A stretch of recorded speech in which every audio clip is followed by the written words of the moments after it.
Good evening, ladies and gentlemen. My name is Butta Dog, the dog with the Butta, coming at you with another video. Today we are going to be breaking down Endgame for everybody here.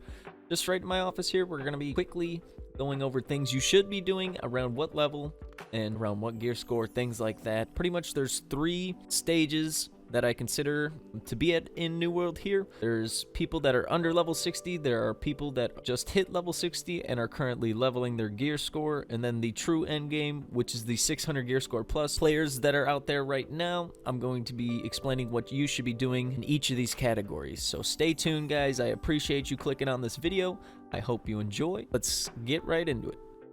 So the first thing we're talking about here are players that are under level 60. What you guys are going to want to be doing here is actually hitting level 60. I know, it's quite simple. I was trying to hit level 60, guys. I went from one town, I completed all the missions in that town, and then I went to the next town. So I did every quest, every side quest in that town, went to the next town, and started there. I know there's a lot of people who are going to be watching this video that don't necessarily want to take the time to do that, so I'm also going to explain the fastest way to do that. That's going to be through town boards and through the main story missions. The main story missions give you the most XP out of all of the actual quests in the game, and when you start getting certain skills up to level 150, the town board is going to start giving you missions like turn in 25 infused leather or talcum, things like that. It's gonna give you 10,000 XP per mission. So what I recommend you do is try to pump up a couple of those skills to 150 and then teleport to each town and check to see if you see any infused leather turn in, or see if you could turn in the orichalcum bars, because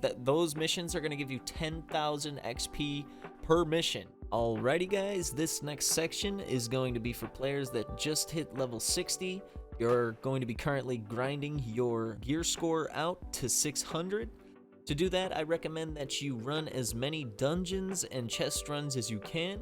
You'll see players in the world chat asking to run like world trains or whatever. They ask you to press X to find a group and whatnot. Hit as many of those as you can. You get gear score bumps from that. You get gear score bumps from dungeons. You also get gear score from gypsum. Don't forget your gypsum. Here's a guide, guys, that I just put up on the screen here. Take a look at it. Pause the video if needed. It's going to teach you how to get each of the gypsums in the game. You convert them at the gypsum kilns. They are located in the zones up north as well as Reekwater. Ebonscale also has one as well.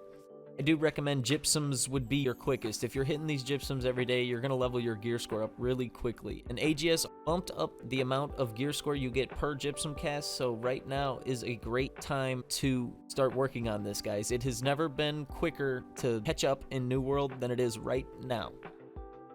Alrighty, guys, this last section is for when you hit the true end game, is what I like to call it, the 600 gear score plus players.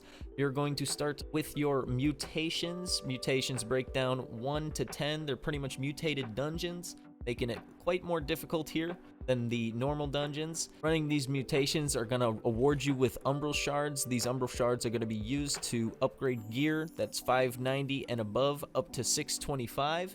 That's going to give you your big bis armor. It's going to give you the best stats possible here, and it's going to get you ready for PvP, OPR wars, and everything. So that's what I recommend you do, guys. When you actually do get your gear set up to 600, you could start running these mutations. You can start getting these umbral shards, start leveling up that gear, start getting ready to get into the PvP action, start getting into wars, get you ready for these war changes coming up. There's a lot of war changes that AGS is bringing out. It's going to allow more players to actually be in wars. It's going to be awesome.